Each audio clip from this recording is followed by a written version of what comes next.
miners who worked underground. Except the only phrase that remains really is just to say that Staffordshire is home. And please excuse the fact that I know there were really loud sirens going off while I was reading that. I've got the window open for a bit of fresh air, and it's very busy outside the traffic because it's bank holiday weekend. So you had a bit of sound effects of the busy Stafford town centre real-time traffic as well, to just complement all of that kind of landscape. So that's my poem that I wanted to start off with, and I think we're going to be bringing you a film next by Dane Ince, who I don't think is here yet with us today, but he sent in a poetry film for us to enjoy.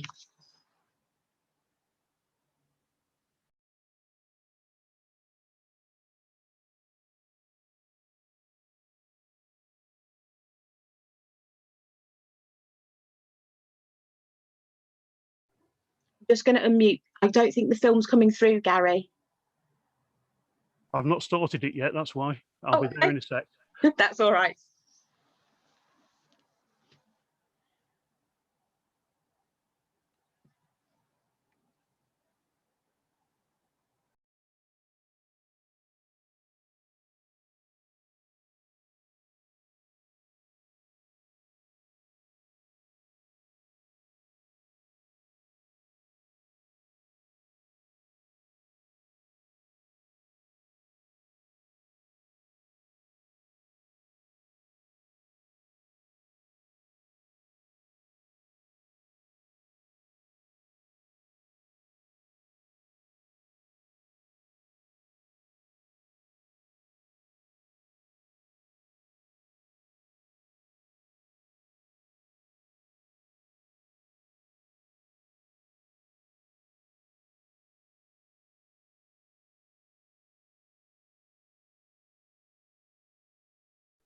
I'm so sorry to unmute and talk. I'm not hearing any sound, and I just wondered if it was the same for anybody else. Is anyone else here? Is anyone hearing sound? No, I didn't. Okay, thank you. So we'll just have a couple of minutes chatting amongst ourselves, and I know Gary's going to be sorting out the technical bits and pieces. So let's see. Dane has just arrived. And I'm now about to play his. So if you just give me half a mo, it'll be on with sound. Lovely. Apologies. No, thank you. That's ace. See, I don't have a clue about all this. I know Gary's there in the background pressing buttons and making it come from YouTube and all sorts of things, and I have no idea. I just vaguely know how to share things on Facebook, and that's my limit. So I'm really grateful that Gary's doing the tech stuff. If you give me a thumbs up if you're getting the sound in half a sec when I share. I live here in this town, the place called the city, a name that makes people laugh who lived in cities, knowing it is a town, a village. I have been nurtured by the cool and wide open fog. I breathe the same air as a Larry I never knew. Sleeps now, soul sings loud as ever. If you have an ear to hear.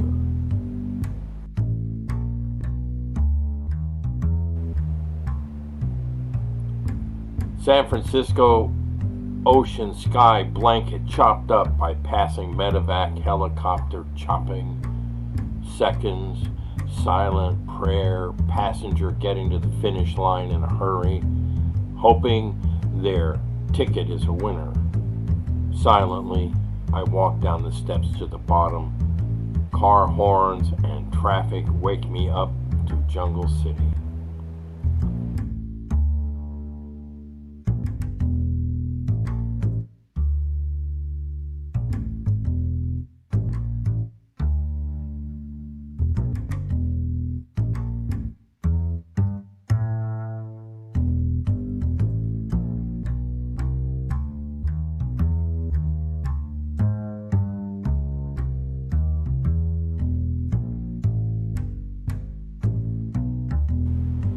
Over ancient frozen sand dunes, humanity crashing as waves and waves to the great highway, to the hem of the high, tight skirt of this femme of a city, floating to the cliff house, swan dive into the Pacific Ocean, ocean.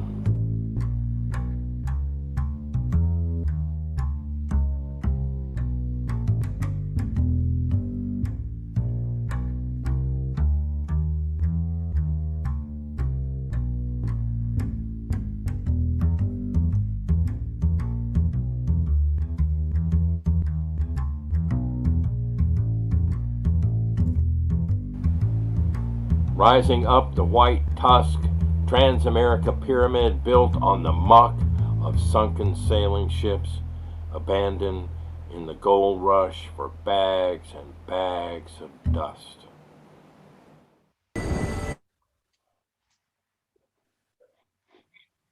Fabulous. Thank you very much, Dane, for being here today with us, as well as sending in your video. Fabulous soundtrack that went with the poetry as well. Really enjoyed that. And I meant to say earlier that if anyone here has their information from social media, their links to books, or their links to follow each other on Twitter and Instagram and things, please just put them in the chat and people can grab them out of there and follow each other and things like that. So I welcome our next poet, who is a little bit closer to home from the Lichfield Poets. A big welcome to Sarah Dale.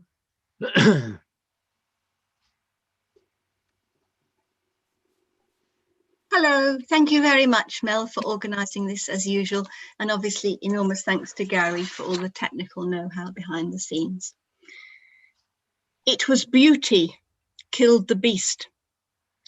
Our DNA's mythic double helix twines beauty with goodness in a single strand. An ugly girl who's good at heart will shed her skin in butterfly transformation to win her prince. And beauty is a good girl, scented sweet as roses, only asks one perfect rose, accepts her fate meekly when her dear father's folly delivers her to a beast. She steps into his lair, armoured with beauty, herself a lethal weapon levelled at his heart. Poor beast, undone by love, wax melted by her eyes. He sets her free. She promises that she'll return upon a given day. What can he do, poor beast, so love-torn, but let her go? His heart is in her hands, such pretty, careless hands. If his heart withers for lack of love, as a cut rose for lack of water, if his heart shatters as a glass dropped on a marble floor, how can she be guilty, beautiful as she is? Thank you. Thank you, Sarah. Lovely poem, all based on Beauty and the Beast. It's really nice to hear that today, something completely different. And I've actually never seen the film Beauty and the Beast, I have to admit. I know Emily's staring at me, I can see, with horror that I've not ever seen it. And it's something I must remedy. I just don't know how you could have avoided it ever. I don't know. That's an achievement. Don't watch it. You should hold that. Be proud. I just hear snippets from other people and how fabulous it is, and you know, Sarah's poem, and I'm just like, I think I've missed out there, so I'll have to remedy it, I think. Our next poet is going to be sharing some poetry about his love of going to the cinema and that whole experience. So big welcome to Mark Perryman. Thanks, Mel.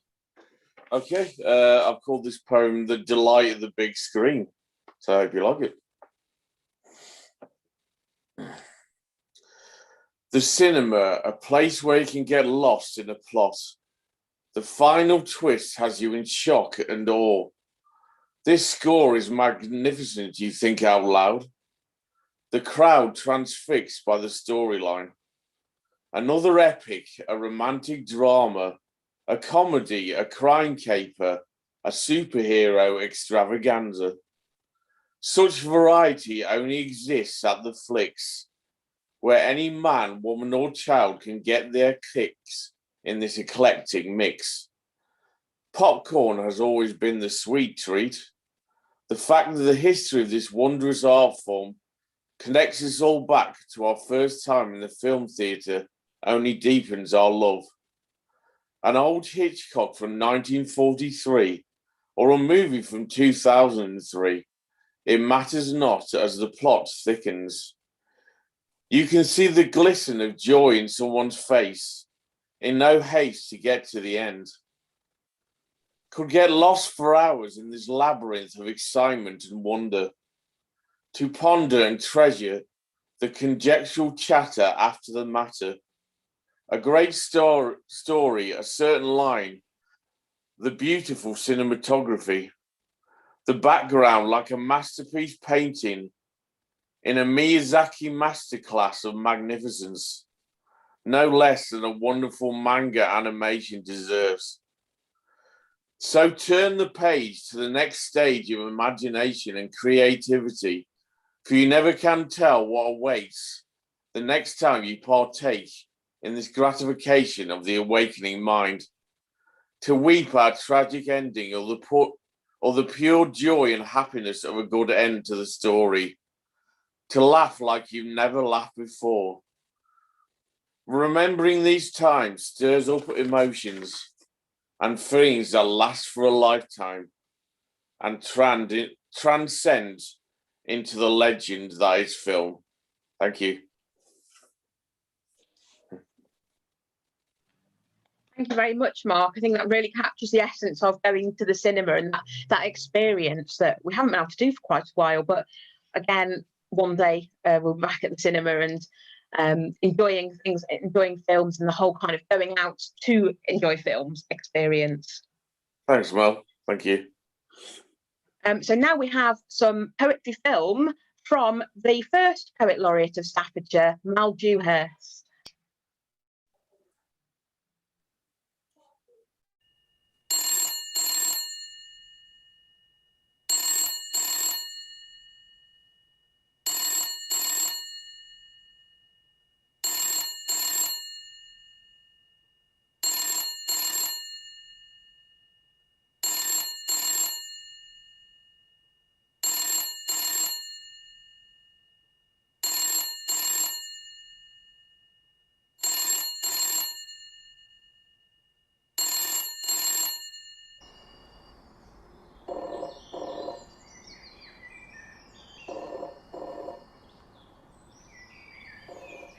Grand Arcadia, manicured cornucopia in view of a wren.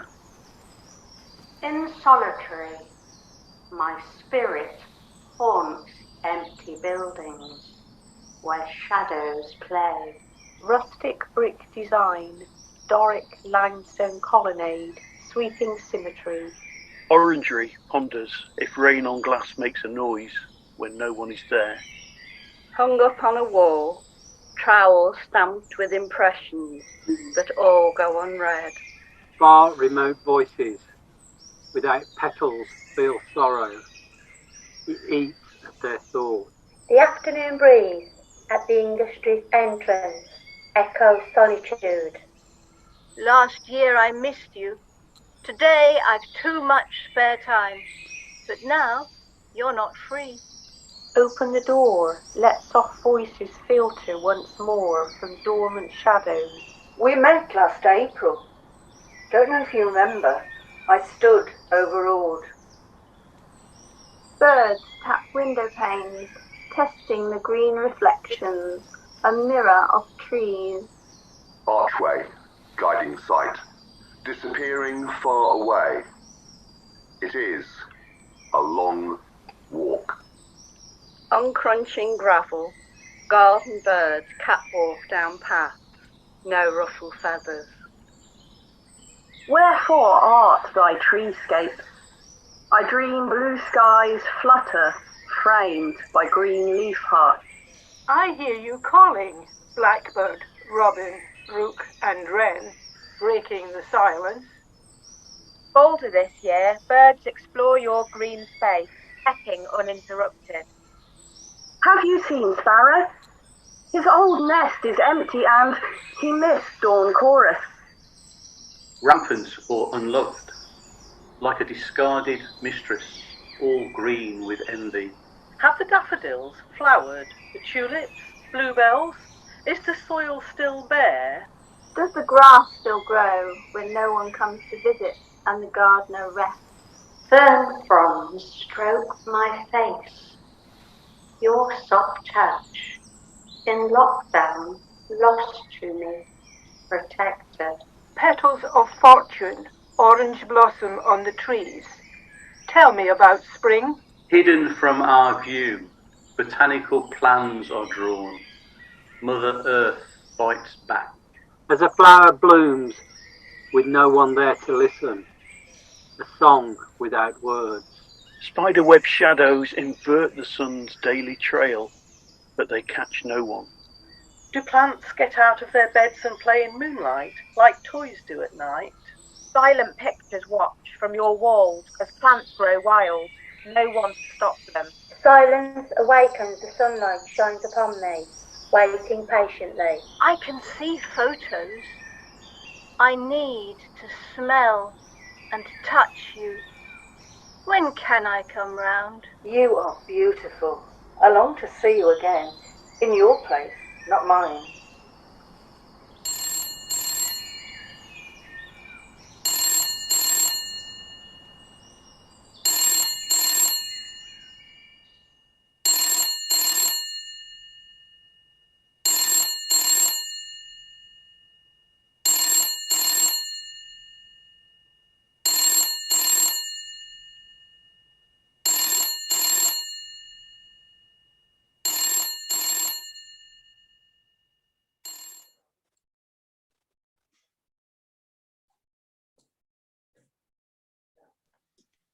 Thank you for sharing that with us today, Mal.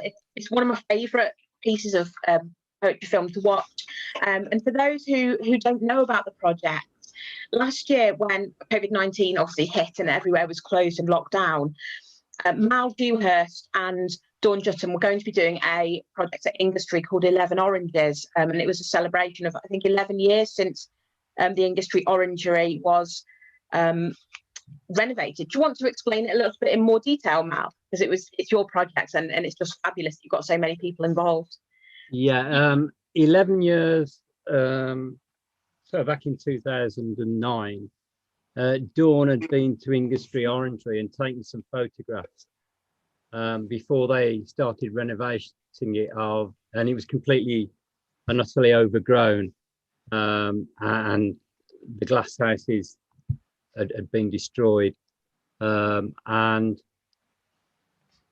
she did then in 2019 2020 she took some photographs of the restored orangery, and she created an exhibition along with myself that merged the two sets of photographs together, and I did some poetry pieces which included the trowels that we did from the dialect of double digging, which Gary will remember and Emily will remember, and where we had poems etched onto trowels. And we were going to do the exhibition together, and of course COVID hit.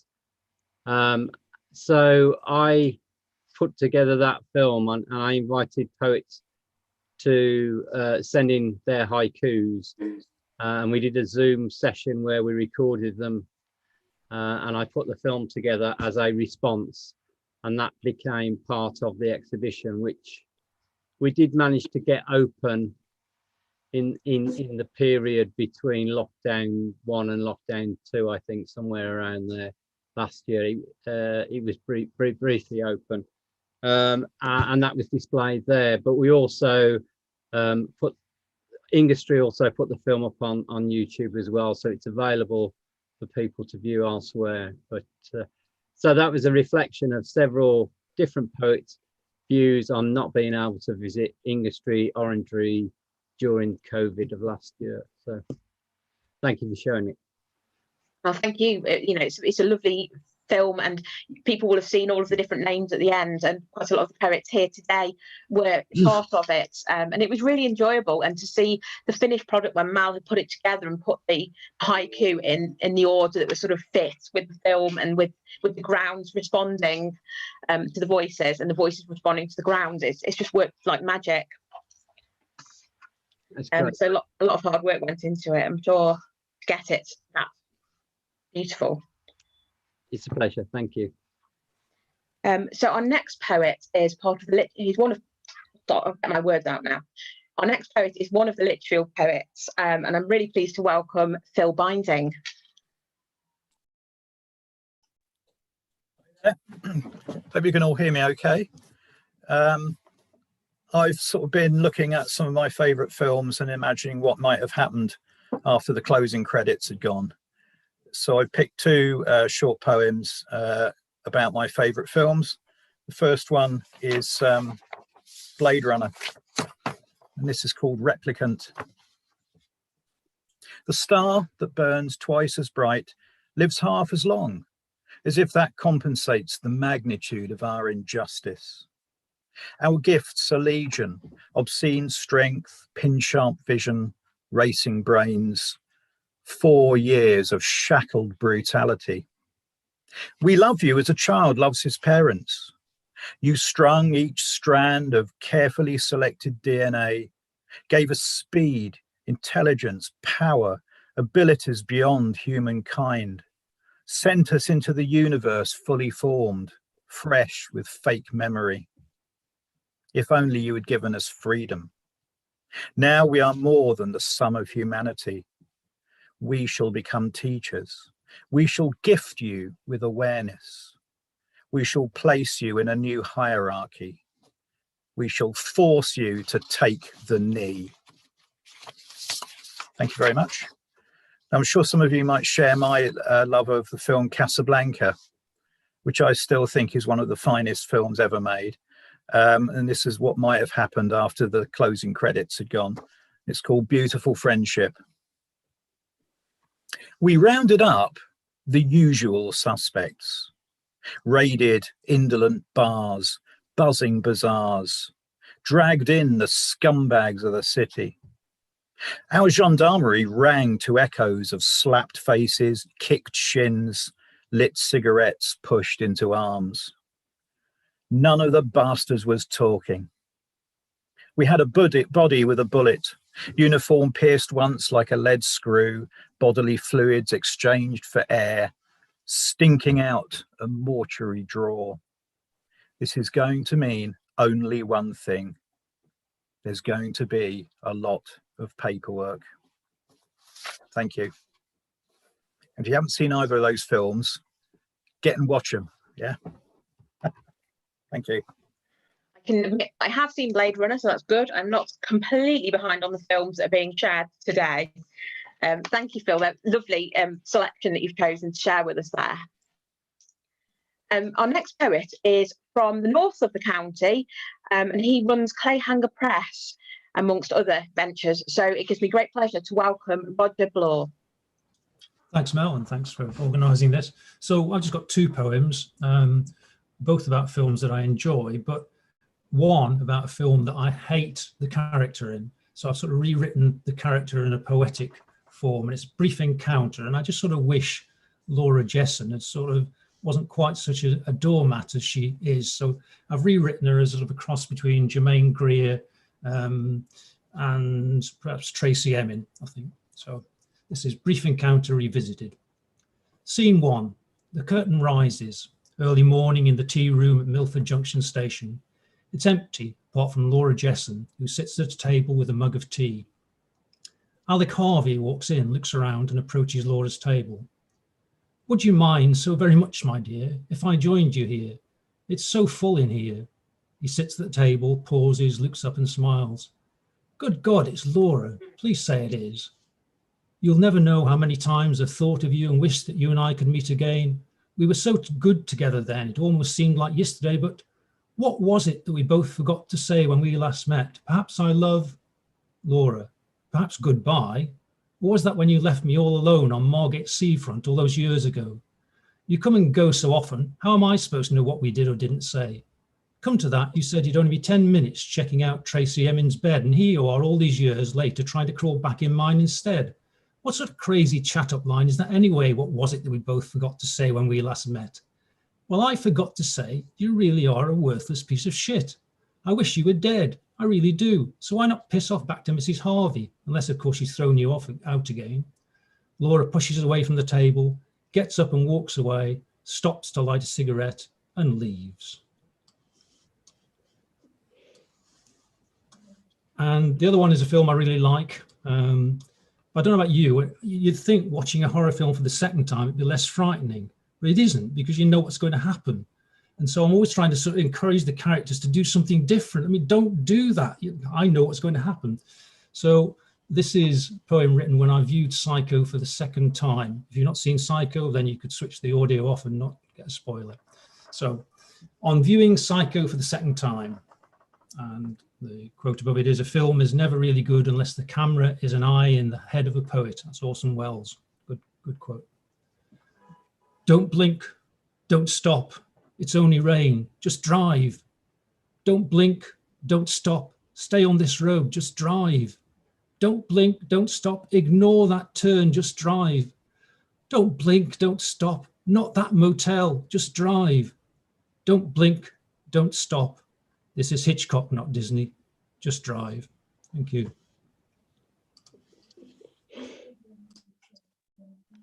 Thank you very much, Roger. I love that reimagining of Brief Encounter. Fabulous. I think you should definitely be in charge of the script. So thank you very much for coming and sharing today. Our next poet is the leader of Litchfield Poets. So a big welcome, please, for Janet Jenkins.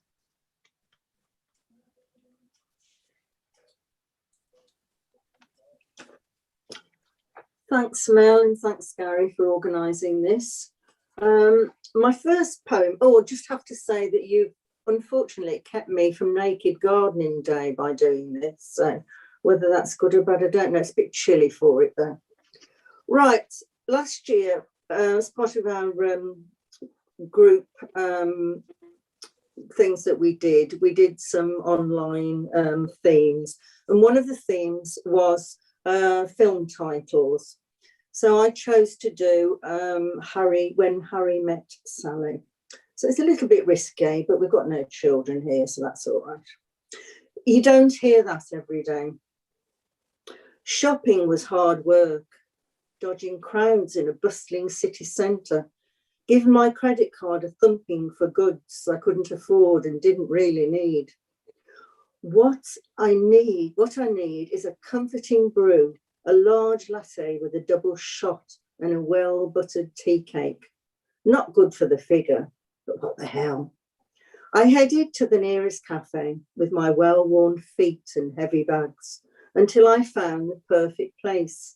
And to my surprise, there were spaces. I paused for breath, ready to give my order, when I heard the sound of heavy breathing. Someone having a fit or a heart attack?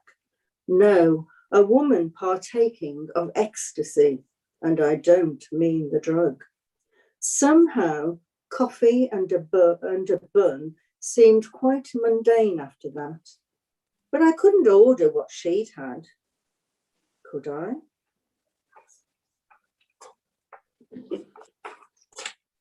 Now, my second one is about some film I saw, it was either last year or the year before, about Monet. So it's an actual shot of him painting in the garden. And I love Monet anyway, and I found this just absolutely fascinating. And it's called En Plein Air, 1915, written after watching a recording of Monet painting in his Giverny garden. There before me was Monet in black and white, alongside a pond with ever-changing reflections, accompanied by willows, breeze-swept ashes, and water lilies. Seen in profile, he stood, cigarette between lips, chest-length beard, straw hat, and a long jacket suit. He moved with ease and purpose, palette in left hand, paintbrush in right, dabbing into oils, viewing the scene, dabbing onto canvas, dropping ash on the ground, until he felt the need to stop. He looked towards me, or maybe the camera, cleared away, looked again, moved swiftly, wiping his hands, his head, and his nose with the same large handkerchief. He lit a new cigarette and headed home with a small dog and a Chopin background air. Thanks. Thank you, Janet. I love the fact how contrasting your two poems are that you've shared today. I love the humour of the first one, and then that beautiful imagery in the Monet one as well. Yeah, if you get a chance to have a look at it, it's if you like Monet, and there's there were some other artists as well that were pictured, you know, as they were then. One was walking along a street, but I can't remember who it was now. But yeah, if you Google it, you'll find them, and they're really, really fascinating. Okay, Thanks. thank you. Yeah, I look forward to having a look into that. And apologies, Janet, that we did interrupt your naked gardening. Glad to see that you have closed before you came to the camera. So anyway, Janet's right, it is Naked Gardening Day. Nobody's naked at poetry, so that's all very good. And now we're going to be on to our final poet before the interval. So it gives me great pleasure to welcome from Project Ink Bomb, Sven Steers, whose poetry film we'll see now.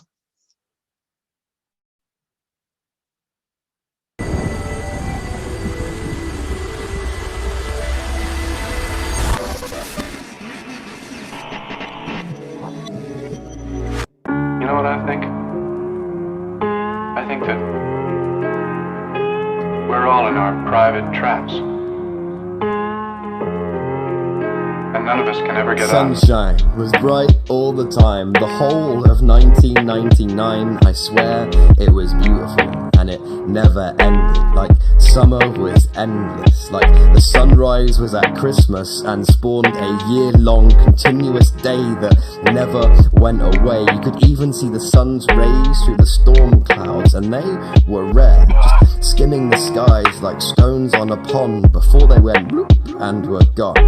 We were cowboys of a cul-de-sac with plastic six-shooter cap guns, more pop, pop, pop than rap, rap, rap. And today, when I look back, I feel like a wrecking ball, taking the path of least resistance, a bull without his china shop, wishing the merry-go-round would stop, giving me enough time to smell the roses instead of just wishing them away, so I could trade them in to be 18, drinking beer at some gig and chasing a girl who wasn't even vaguely interested.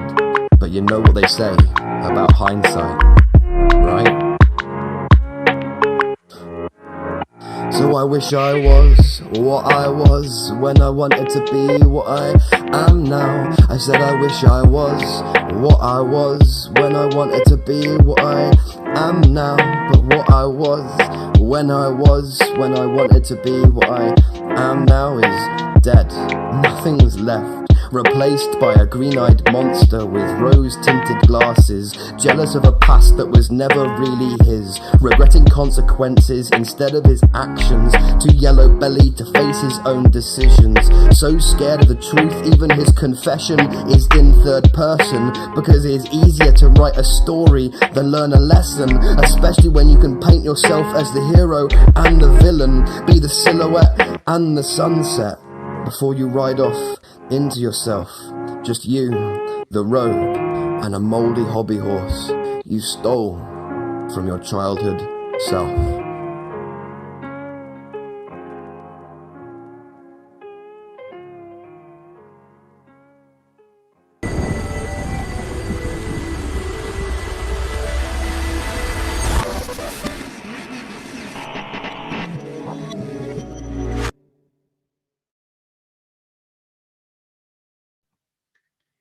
That was brilliant. Really enjoyed that. as well as like, watching the visuals. I was completely captivated by them, and brilliant poem as well. I know Sven puts poetry films together for other poets, but that was one of his own. And I wonder if you might like to tell us a little bit about Project Ink Bomb. If you'd like to unmute and say something about it, Sven. Yeah, I absolutely can do. Just let me get into a room a bit more private than the one I'm currently in. Okay. Right. Hang on. How's that? All good? Yep. Perfect. So yeah, the Project Ink Bomb was kind of born out of a frustration, really. As a poet myself, I found myself relying on live venues and live gigs to try and just before lockdown, that wasn't really what people might need to do to build new audiences, and started thinking about my childhood, where I'd get home from school and watch Kerrang or MTV or whatever it was for hours and hours and hours when I got home from school, and just consume visual media as well as the audio media at the same time, which is how I discovered new artists that I wanted to listen to. So at this, before lockdown, I started looking to try and make those videos or have other people produce them for me, and it's prohibitively expensive. Some of those videos are, you know, £300 or £1,000 to produce, and it goes up obviously depending on what you kind of want to put in there. And it was really annoying. I was kind of just reached a point, I was like, I'm just going to do it myself. and went away and taught myself an amount of videography and production values, Photoshop and Premiere Pro, all kind of tools that you need in your box to kind of do it. And that's what the project is. It's born out of that frustration, but it's now at a point where I'm doing it to help other poets reach those new audiences. I want to help put, I mean, poetry films exist already.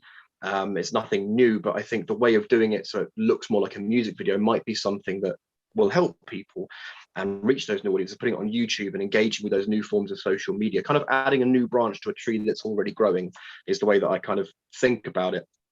So yeah, that's kind of the project in a nutshell. That's all it is, really. I just really want to help other poets find new audiences and engage them, especially into a time like COVID, where we have been completely unable to use public spaces to perform. We need to have another weapon that we can use. A weapon sounds really aggressive. another weapon. Good word. Yeah, another bow in our quiver, another arrow in our quiver that we can use to find people and reach them and show them how cool and interesting and exploratory the poetry can be. That's Ink Bomb in a nutshell. That sounds fabulous. Thank you very much for coming and sharing your work with us today. It's been a pleasure to have you here. Cheers. So that brings us to the end of the first half of our Staffordshire Day poetry event. So we can have a quick break for 10 minutes now. As I said, we're going to have time away from the screen, grab a drink, and we'll see you back at about 2 to 3. Thanks for watching part 1, and we'll see you in a bit.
Hello, Andy. You're on mute. Right. No, I had to come out. I lost the volume. Ah. So I've come out and come back. And I seem to have the volume now. But as I had YouTube firing away, I haven't missed anything. Oh, that's good. Yeah, because it's 20 seconds behind as well, isn't it? So it's a little bit behind, but that was fine. That was great. Yeah, so I was happy with that. So I'm back in the room, which is the key. Now I've just got to spread this out a bit. It's not doing everything it needs to. Oh, bugger. Oh.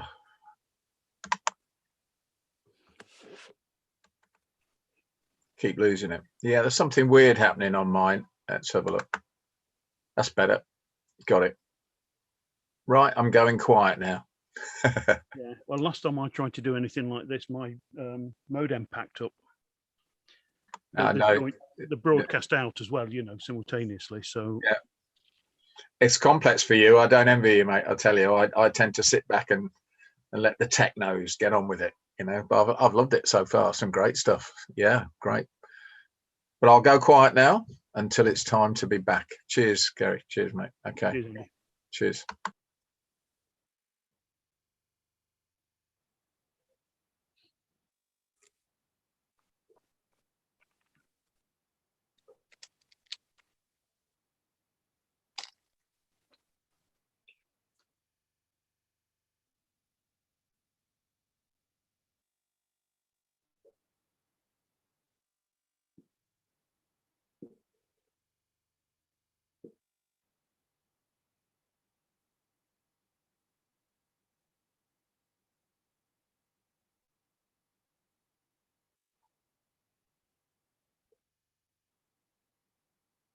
Brendan, have you brought your new toy along?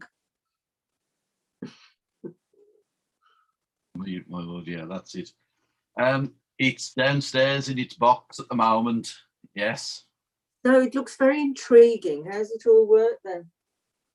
It works off electromagnetics, basically.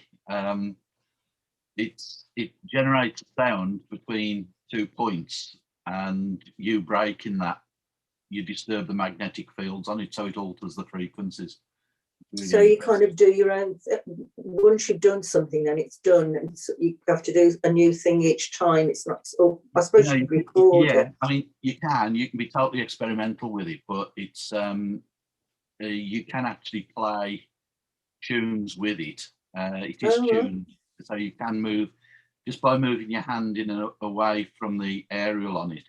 You can actually change the note. Right. They had a bit of a reputation for being temperamental, but based on weather conditions and things, didn't they? They still are to a point, Gary. This one you have to you have to switch it on, and then you press a setup button on it, and then you have to stand 4 feet away from it, and it counts you down. And then you have to set both the hand distances on both the antenna to give you the space to work. Yeah. And depending on how much moisture's in the air or what's around you, it alters. So you have to set it up every time. But it literally takes about, once you get used to it, it takes about 30 seconds to sort it out. So yeah, it's not too bad. But what's it called again? I forgot what it's called. Theremin. Yeah, Theremin.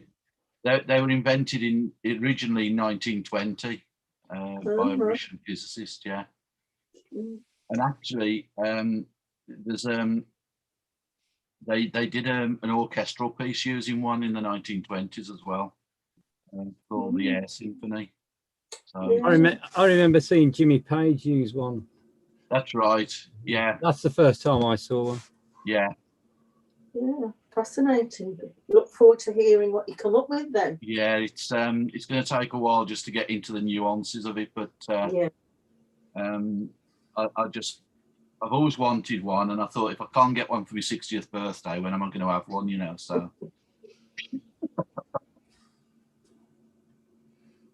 But it's certainly making the cat's ears.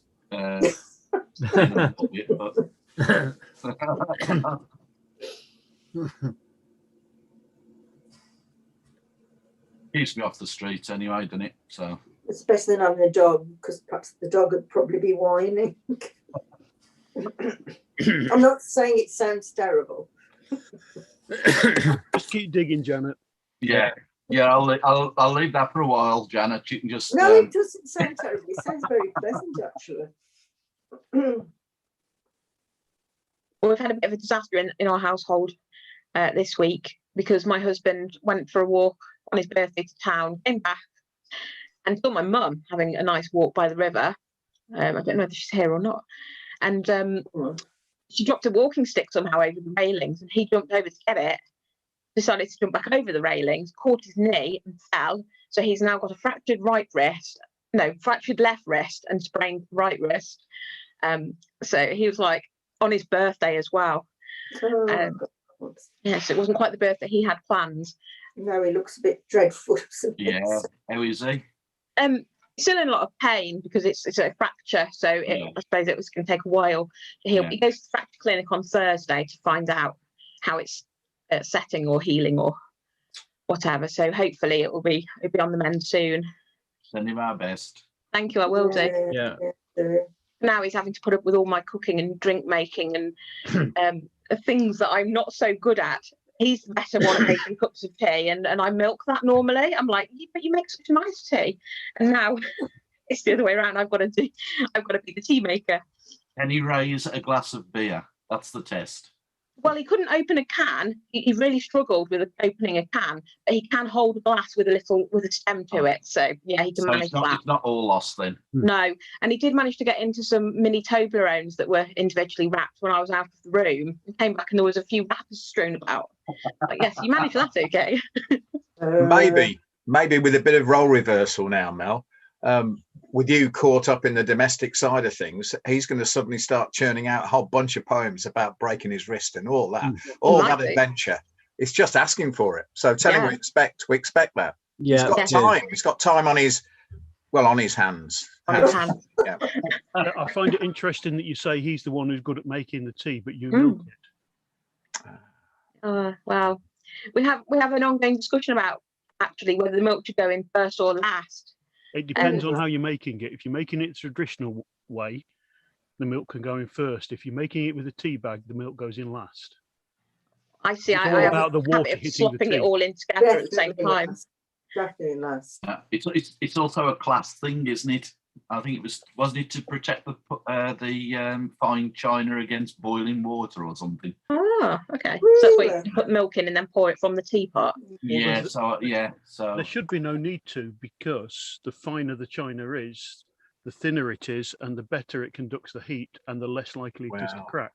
Yeah. interesting. It's a really good Staffordshire conversation. You all realise this. It's I know. absolutely appropriate. Discussing the actions of heat on porcelain. Yeah. As long as we don't get onto scones and scones, we'll be all right. Okay. Yes, we'll stop there before a huge row breaks out over pronunciation. So that does bring us into our second half, where we're going to be exploring even more of the county in a film in just a minute. And this is a poetry film, which I was really lucky because John Watkiss and I went round the Stafford and the surrounding sort of areas filming just before the COVID lockdowns last year. It was just before the pandemic struck. So we were really, really lucky that in sort of January and February, we were out filming, putting together this poetry film. Otherwise, it would have never been made. And it was for the Pocket Film Festival in Stafford last year, as part of looking into the past, so the recent past of the sort of 1960s to the present day, and looking at the contrasts and what's changed since then in Stafford. But we wanted to take it a bit further and look at the county, really. So this poetry film that you're going to see now is called Echoes.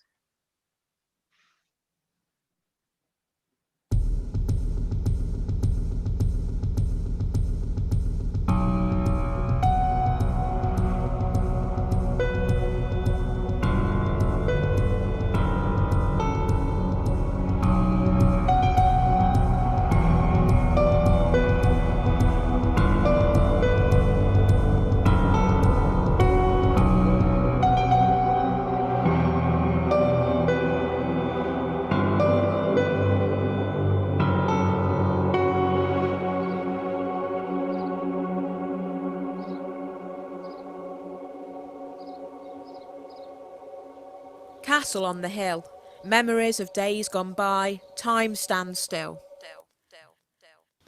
Survey the land from high on a crumbling wall, all the town at my feet. Hills of Shropshire to the west, echoes of concerts from the past at Bingley Hall away to the east. The potter's fire kilns to the north, heat permeates beautiful clay creations they have made. And to the south, streams and trees teem with wildlife amid coarse bracken in wild shades of green. On Cannock Chase, where as a child I and my father before me played. Always told to stick to the path, for fear of adders and potholes, the latter caused by all the mines nearby, where miners search through darker days for coal. In days gone by, Stafford town itself laid claim to an industry of shoes. Lotus lined the Sandham Road, and on Common Road at Evo they manufactured glue. Now, Bostik, they still do. Stafford Jail remains standing on Jail Road. Heavy walls heave with the weight of wicked crimes that lie within. In past times crowds gathered and crowed, watching prisoners hang in the gallows facing truth for their sin. The old British reinforced concrete site, once a hive of industry, was reduced to rubble, to make way for new houses in place of the old factory. My nostalgic trip around Stafford would definitely not be complete if I didn't mention the English Electric Company of old, known simply as EE. You see, my grandpa worked there before I was born. He was an electrical engineer and inventor. He visualised, he imagined, he saw the future, creating electrical measuring systems, and he built one of the first TVs. English Electric's gone by many names over the decades. GEC, GE, Alstom in the 90s when my mum worked there too, but I think I'll always remember it as the old EE. I'm proud to know that my grandpa and other engineers like him must have guessed the future. Looking back now in retrospect, I wonder how any of us could have known how far technology would take us after those first TV sets, in enormous cabinets with a small screen but a huge bulbous tube, showing programmes by the BBC, 1 and 2. There was no Channel 4, 5, ITV satellite cable or Freeview. There was no Google to search, man was just setting foot on the moon. The internet not invented, and a computer would take up the space of an entire room, not fit in your hand. And Stafford fits in my hand and parts rest in my heart, as I look back to the past and see our futures on the faces of family members of days gone by in industry striving and working hard.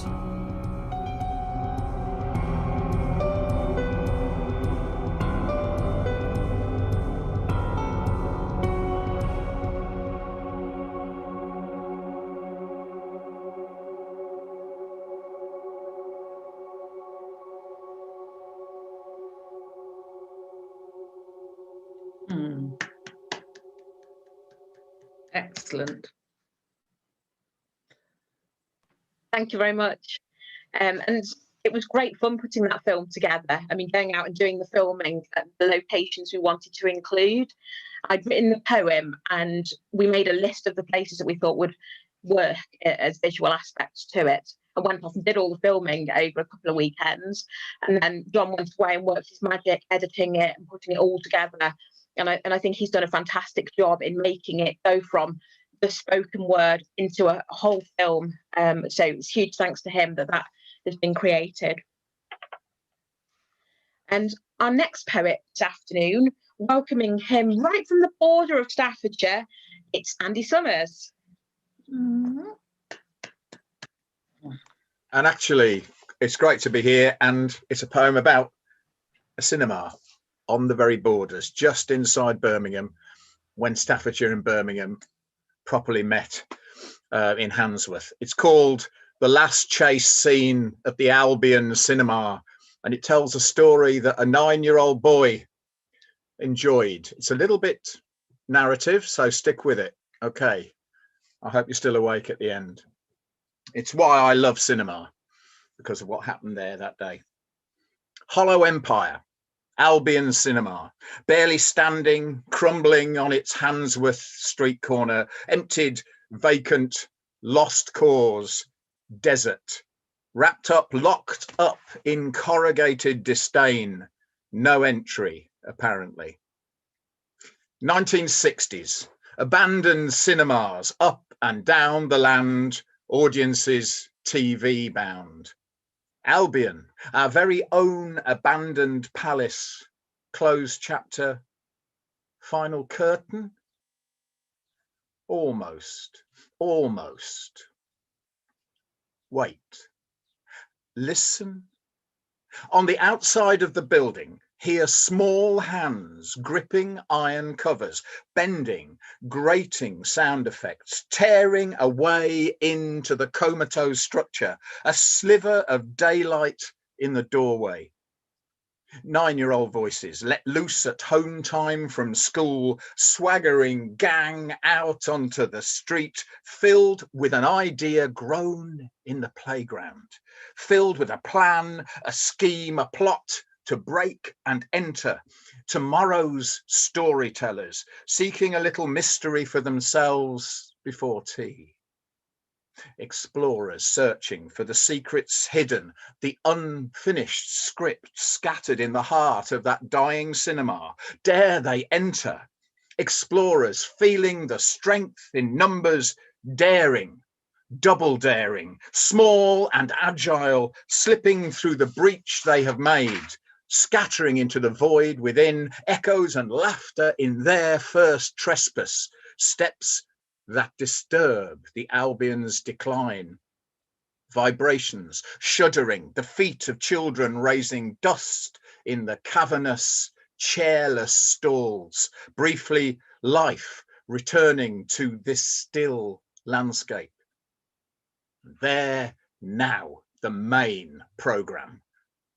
Breathing in the memories of 1,000 movies, the pirate boarding party shrieks as cops and robbers, outlaws and sheriffs, knights of old and space travellers, yet to come but there in spirit, awesome ghosts from personal nightmares, and always clowns. Comedy falling down amongst the debris and the clouds of plaster dust to raise a smile. All have their story to tell. And all these characters clamber up onto a high, splintered stage, ignoring the darkened space beneath, the empty Wurlitzer cave, and there they create magic. Strutting orators, supporting actors, tuned into their hearts and minds, sparring with lines from their Western heroes, rehearsing Saturday morning cliffhangers, each voice outdoing the last, each thrilled as a spirit of the place, the soul of Albion, is suddenly alert and immersed in a new adventure. And the children climb higher, finding dark corridors, murky, damp stairways, always upwards, drawing them up through the building, passing the padlocked doors of the balcony, passing the emptied projection room with its eyes intact, staring out at the torn screen, waiting for the next reel. And now calls from above, "We're on the roof!" And the cast gathers on top of the world, staring down into the Handsworth Street below, crying out lines from terrifying stories that turn puzzled heads upwards. But the young actors pull back and tantalise their audience. Sharpshooters, quick words, then hide. Fast talk, then disappear. Startling the punters who can only point and marvel until an older voice cuts through their play. "Police! Get off that roof!" And the chase scene is on in all its glory. United in one intention to escape the age-old challenge of authority, they flow in leaps and bounds back down the stairs, working as a team, scattering in the stalls to make for different exits, just raised, and in a thunderous climax, hiding their bid for freedom, their plot to confuse and delay the forces of law and order unfolds, building suspense that multiplies, heartbeat that leaves the best to the end. They confront the single worthy officer as he, breathing heavily, sweating, as they always do in films, stumbles up the stairs towards them, knowing in his heart that he is beaten, and they jump. Creatures liberated and joyful, they leap over his stretched arms, laughing and breathless. They burst past and find their exit and run off, of course, into the sunset. Thank you.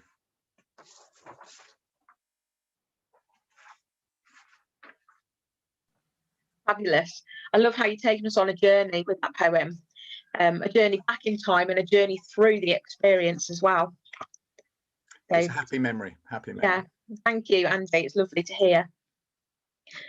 Our next poet is from Penkridge, and she founded the Penkridge Poetry Society and is also the head judge at Word Stafford. So we see her regularly supporting our poetry events. It's a great pleasure to welcome Sandra Chambers. Thank you very much, Mel. It's good to be here. The poem I've written is about, well, I've written two poems, but the first one is about my favourite film of all time. And understandably, it's won 10 Oscars. And I've just learned this week that apparently Steven Spielberg is releasing a remake in December, which surprised me. I don't think you can improve on the original. Anyway, it's West Side Story. Fingers snap, feet tap, tension fills the air, eyes coldly stare, asphalt under feet, rival gangs meet. Bernstein's glorious score kicks in, my all-time favourite film begins. Fingers snap, feet tap, wire mesh surrounds, dismal dark playgrounds. New York City rocks, downtown hatred shocks. Youth's amazing leaps and dives, hiding weapons, sharpened knives. Fingers snap, feet tap, dancing dynamite explodes into the night. Jazz and ballet fuse. Unexpected moves, shout and scream, power and threats from strutting sharks or swaggering jets. Fingers snap, feet tap, energy of youth, vile words of raw truth. Hear the tribal beat, feel anger's boiling heat. Love and hate lie in wait to seal the tragic lover's fate. Thank you. Fabulous. I love how the rhythm carried that forward. I'm very conscious that my other poem really needs a bit more time spent on it, but I'll read it anyway. Why not? Okay. It's called Disney's Folly, because that's what this film was called at the outset, Disney's Folly. Did Disney whistle while he worked, when all around him laughed at his folly? Ridiculous notion, abandon the idea, they pleaded. Full-length animated feature film, never been seen before. Such a project proved massively expensive. Mortgaging his house was ultimate madness. 750 illustrators employed to create the scenes, invent characters, woodland wildlife, rabbits and squirrels hopping about in the studio for accurate observations. Snow White retold through 250,000 images, carefully constructed and cleverly coloured. Now Snow White has her own star on the Hollywood Walk of Fame. Disney honoured with 1 normal-size Oscar and 7 miniatures presented by 10-year-old Curly Shirley Temple. His profits used to build Disney Studios. Disney's Folly scored so many firsts. First full-length feature animation, first film soundtrack album for sale, a film bringing joy to millions, smiles for all ages. It's kind of fun to do the impossible, said Walt. Hey ho.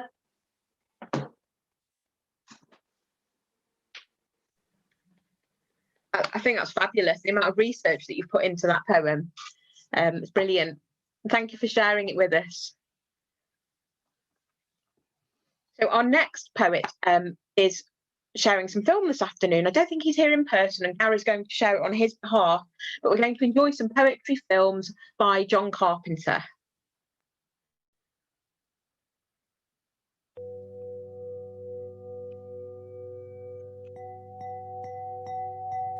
How many haikus speak of sunlight on water? I've no idea. Has it all been done? Diamonds, stars, light, hope. I've no idea. Should I even mention my feeling that it breathes? I've no idea. But I will say this. Bright undulating sparkles give me ideas.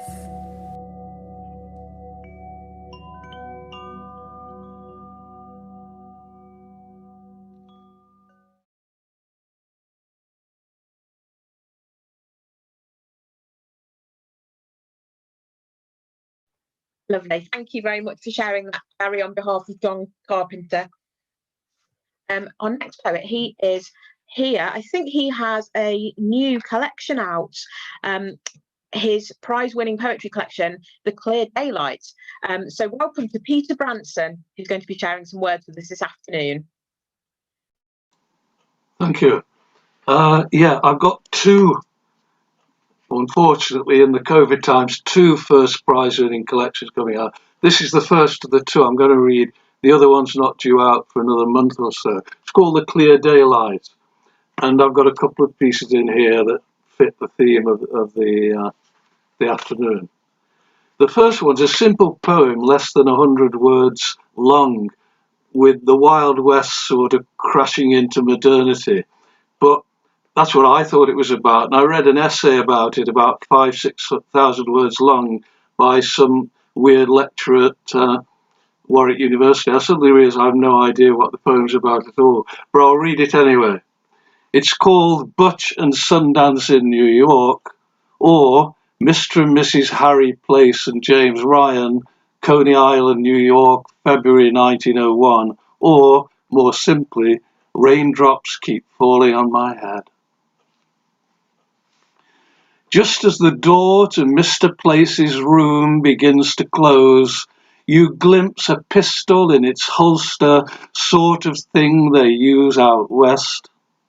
But mindful of his tip, you think no more of it, until a few days later when you read how Pinkertons have chanced upon a photograph of members of the Wild Bunch outlaw gang.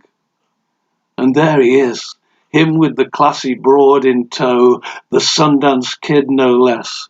You recognise the piercing eyes from the adjacent suite. Butch Cassidy, would you believe? You dine on him for weeks. They leave next day, the Argentines, some say. Whatever, they are never seen again. The other one's a song, in other words, just a poem with music to it. Round about the 1960s, I sort of noticed as a teenager then a sort of a disillusionment coming about in democracy, because after the First World War, we were all enthusiastic. Well, I wasn't around, but they were all enthusiastic for democracy. And that's got gradually worse and worse still at the present time. I feel there's a real danger that, fascism is going to rear its ugly head again. And that's what this is about. It's about American cinema and American popular culture of comics and the way they've developed not just the hero going against the law and democratic ideals, but also the idea of the superhero, which is very similar to what you get in fascist sort of ideology. It's called Things Falling Apart.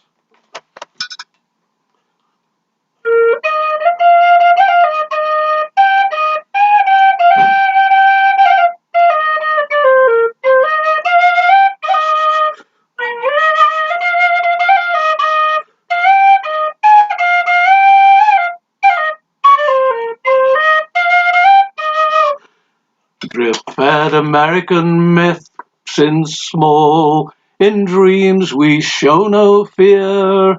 With Batman, Adam Smith, John Wayne, we police their wild frontier.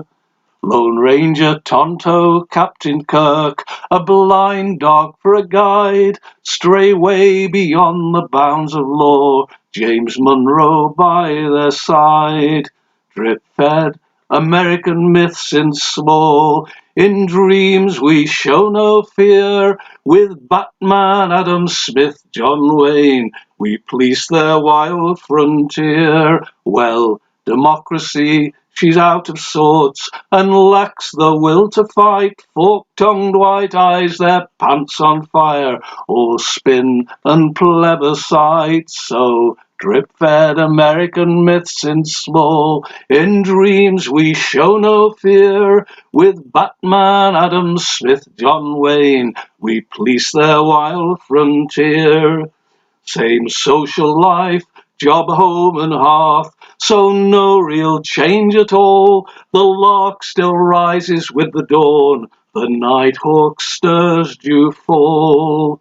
Drip-fed American myths in small, in dreams we show no fear. With Batman, Adam Smith, John Wayne, we police their wild frontier. Before folk realise the truth, what's really going on, it's way beyond the midnight hour, the falcon flown, Maud gone.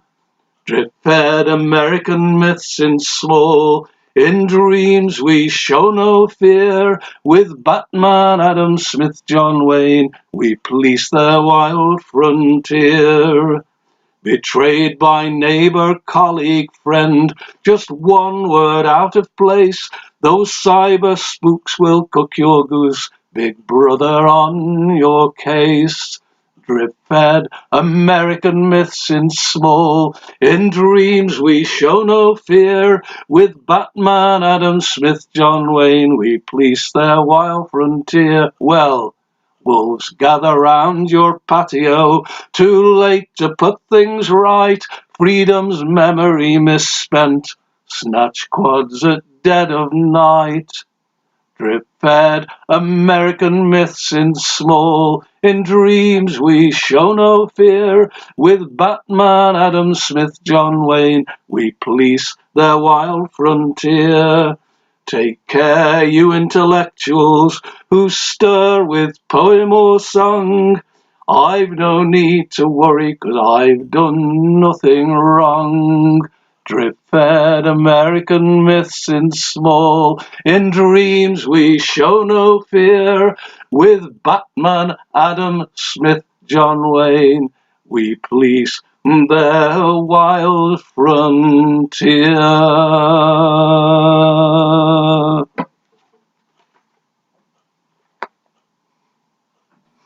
Thank you, Peter. They're fabulous.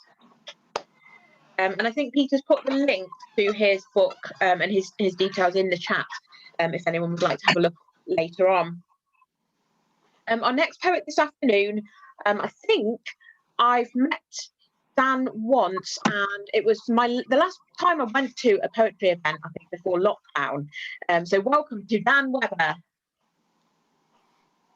Good afternoon. Thank you for having me. Yeah, I think that actually was one of my last poetry gigs before the thing we don't like to talk about. But good afternoon, everybody. A happy Staffordshire Day. If you do enjoy this poem, my name is Dan Webber. If you don't, I'm Jason Manford. So please tweet accordingly. This is called To All the Boys. At the Odeon near Birmingham New Street, we are watching Frozen 2. A spur-of-the-moment decision made on a hungover Sunday afternoon, I am with my boyfriend of 10 months. We sit at the back, hand in hand, laughing because we are the only adults there without children. And halfway through the film, it hits me that this might be it. After hashtag give Elsa a girlfriend, Disney might have listened. Choking back tears, I picture children looking up at the big screen, seeing their heroine end credit scene embracing a member of the same sex. True love's kiss. A powerful message to all the boys in the Elsa dresses, to anyone who ever felt out of place as a child. A statement that no amount of placards in the playground can halt progress, that we are here and we are valid. When I saw the Love, Simon trailer in the cinema, I cried. Struggled to explain to my best friend sat beside me how important it was, and how 10 years ago a film with a homosexual teenage main lead would not have been made in the mainstream. And if I'd seen that film at 16, I might not have been so afraid of myself or how I was feeling. I choose to believe in my lifetime there'll be a gay Disney princess, and it won't be done for effect. Won't be released in Pride Month to appeal to that elusive queer market. It won't be dumbed down or cut out like Star Wars in China. It'll be front and center. And for the record, it should have been Elsa. It deserved to be Elsa. Oh, spoilers for Frozen 2. This is how it should have happened. Anna, the new Queen of Arendelle, sends a message to her sister in the north. Elsa, the fifth spirit, climbs upon her water horse, turns back and says, "Aren't you coming?" Honeymaran smiles. Slipping her arms around Elsa's waist, they set sail into the sunset. And because this is Disney, they both live happily ever after. The end. Brilliant. Thank you very much. Thanks so much for coming here and sharing that with us today. Brilliantly written and brilliantly performed. So our next poet is going to be showing a poetry film, and I know that he's been releasing lots of poetry films on his YouTube channel recently, so do please check out Daniel Kay and his YouTube channel, which I'm sure he'll put in the links for you in a little bit. And we're going to now enjoy a poetry film by Daniel Kay.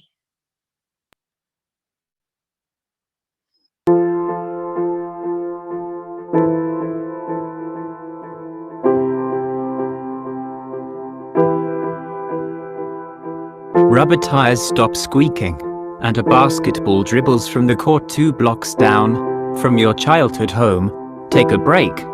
Look around and take in the details you didn't care to notice when your schedule pedals at 75 miles per hour. Clarity.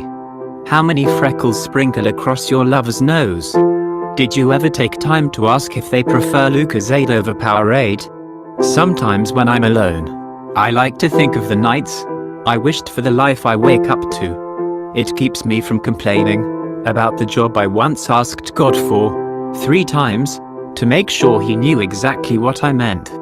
2 days ago, I noticed the city bikes that speed past me every day on my route to my favorite park to eat lunch are royal blue, not navy. And that probably makes no difference. But at some point, in some office building, a team of executives decided that royal blue cheered up tourists and athletes more than its navy cousin. We can appreciate the classrooms with 13 chairs rather than 12, and assemble a garden that grows the secrets we whisper into existence.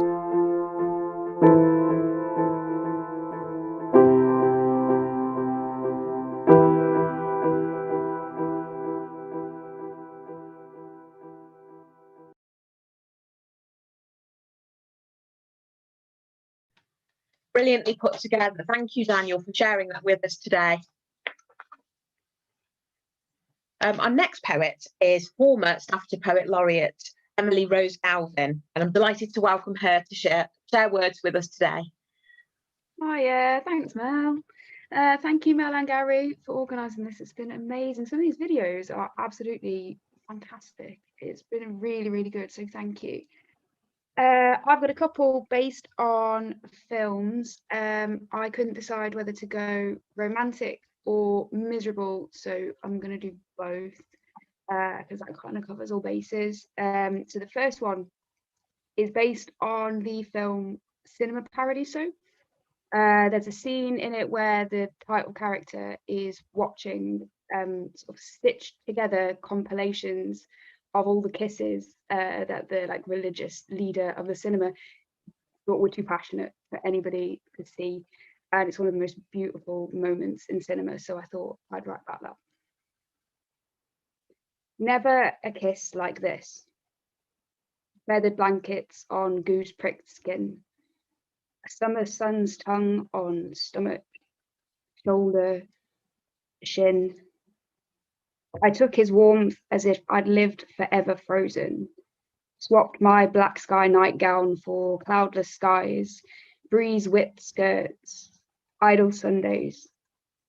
I took him as a rebirth, tongue-mapped constellations as his lips, carved monuments, those knee-buckle flutters that black and white film reels would call love. Thank you. And the second one came from a spate of time where I couldn't seem to not write about the film La La Land. Everything that came out was just about the film. I love that film. It's one of my sort of pride films. But this was sort of the end product of that stage. And it's called Ryan Gosling's Curtains. That poem, he said, it's like Ryan Gosling's face at the end of La La Land. You know, the bit in the jazz club? And I smiled and said I did. I didn't say I wrote about La La Land this time last year. I didn't say you've still got that little curl of hair, the one that whispers with your eyelashes when you concentrate. I didn't say we don't watch that film anymore, or does that film feel like looking in a mirror to you too, or where are we going? I smiled and said I did. We carried on driving and you didn't check your mirrors, not once. We passed by a car crash. We didn't slow down. Thank you very much. Thanks for having me. Thank you, Emily. Beautiful poetry as usual from you. Our next poet isn't here in person, but she has sent in a poetry film. So we're going to watch something now by Gabriella Gay.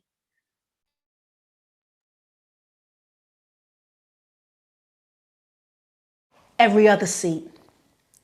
These seats are a show of resilience. They behold the past, grieve in the present, and reimagine the stories of our future. While theatres are empty, seats furloughed for months in the still silence, weeping for the loss of the vibrant richness that theatre brings to our story. These seats mark our ability to adapt, restyle, remodel, reshape, diversify, like Shakespeare did when theatres closed and plague killed all but his first published poem. Our present is still ghosted by thoughts of the past, whisperings and echoes of when we shared space, clinked glasses and queued for the loo in the interval. We crave communal contact and grieve for time and money lost. These seats are pointing forward and up. They navigate the time with flexible heels and walk in a new understanding of friendship, allyship, teaching, technology, and discovery. We stopped waiting and started creating with the possibility that grows in hard soil and survival. A theatre is its people, not its bricks. It is costume, set, questioning, and collaboration. These seats are a reminder of our resilience, of bending, breaking, and blending to reimagine the stories of our art that will make certain the success of our future.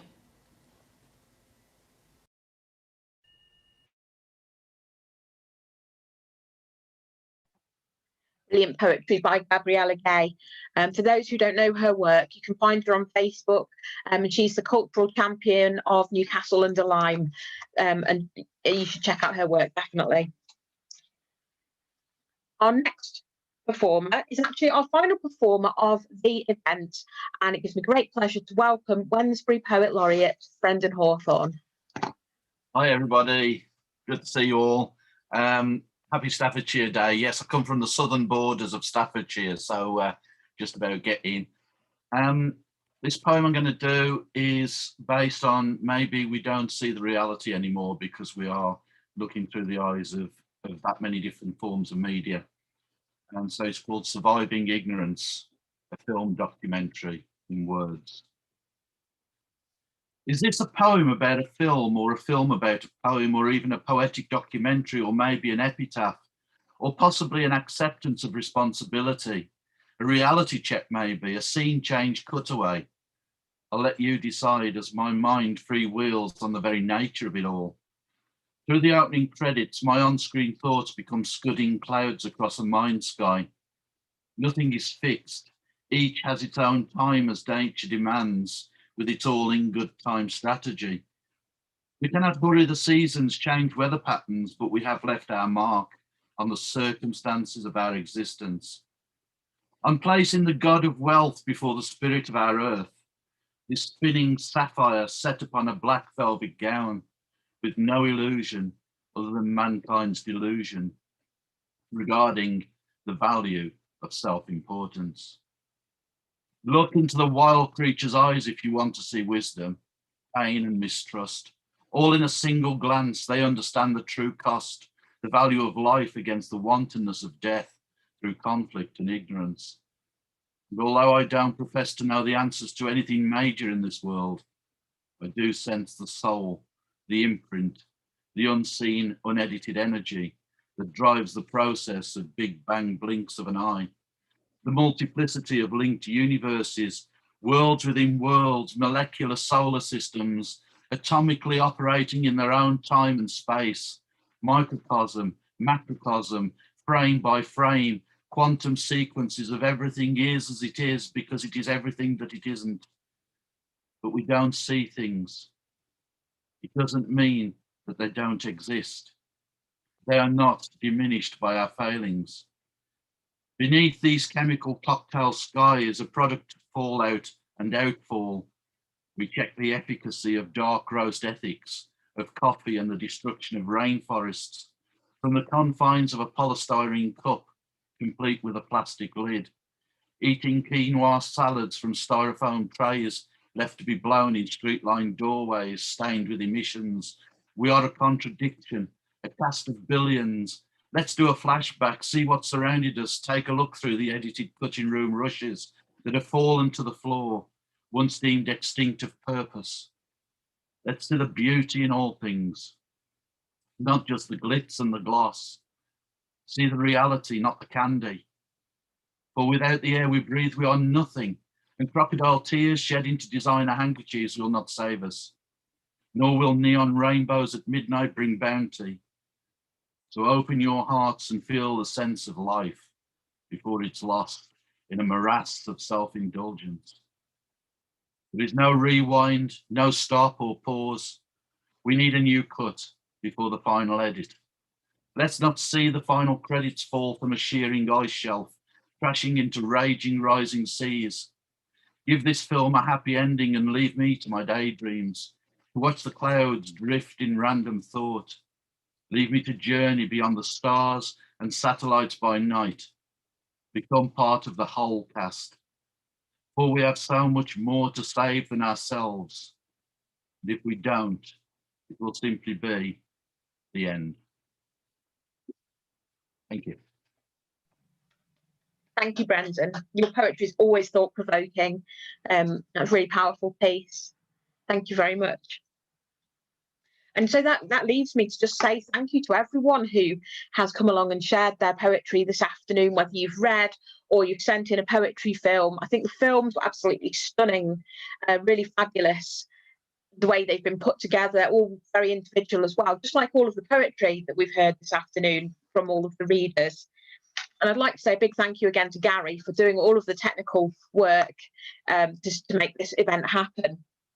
So I think that just leaves me to say, if there's anything that anyone would like to promote, if you've got any events coming up in the near future you'd like to mention, then please feel free to unmute yourselves and have a little mention.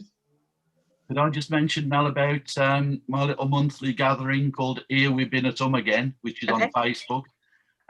It's always the last Tuesday of the month at 7:30. And I invite people to send videos in of their performances or send in typed pieces of work for posting.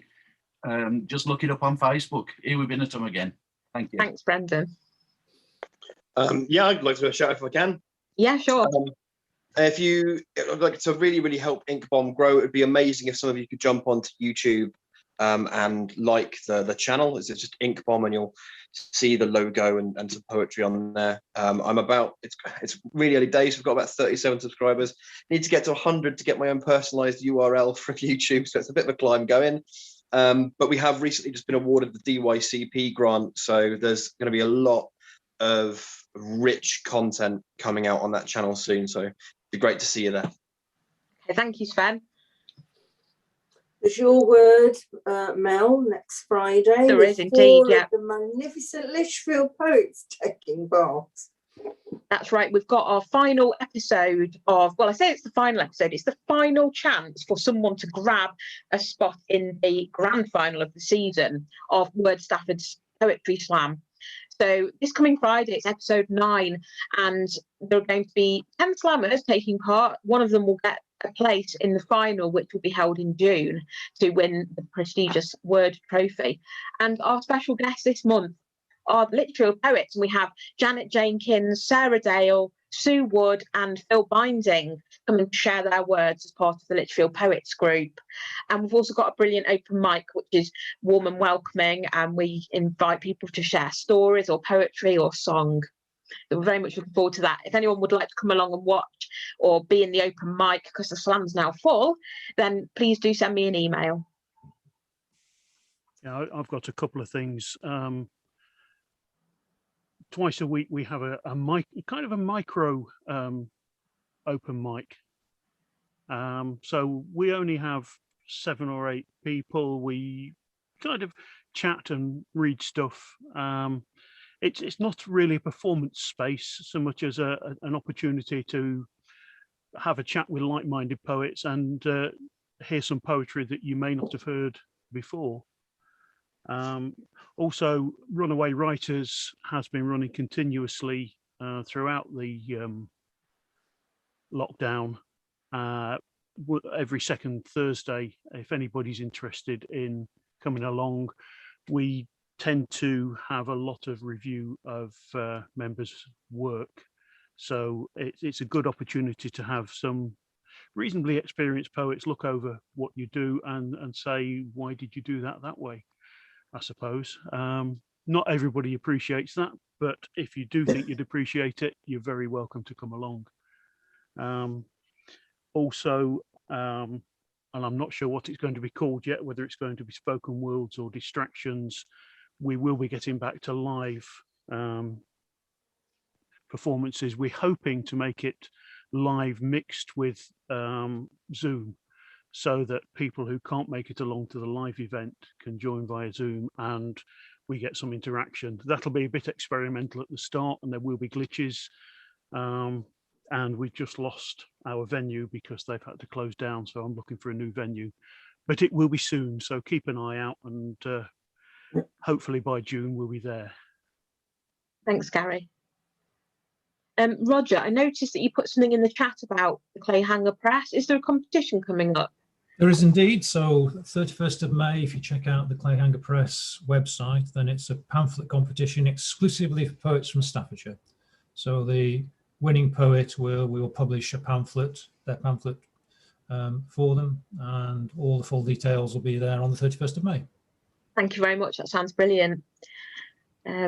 So thank you, thank you all for coming along and supporting this afternoon. It's been lovely to see so many people on a Saturday afternoon and as part of Staffordshire Day. So I hope that you've all enjoyed the event and that you have a lovely rest of Staffordshire Day and a nice bank holiday weekend. Thank you very much, Mal and Gary. Welcome. Thanks, guys. Thanks, Emily. Thanks for coming along. Cheers all. Thanks for coming. Bye-bye and thank you. Bye. Bye. Thanks, Mum. Thanks a lot. Thanks, Go in the Mal. garden now. Been good Yeah. to see everyone. And Bye you, now. Sandra. Nice to Bye, meet you. bye everybody.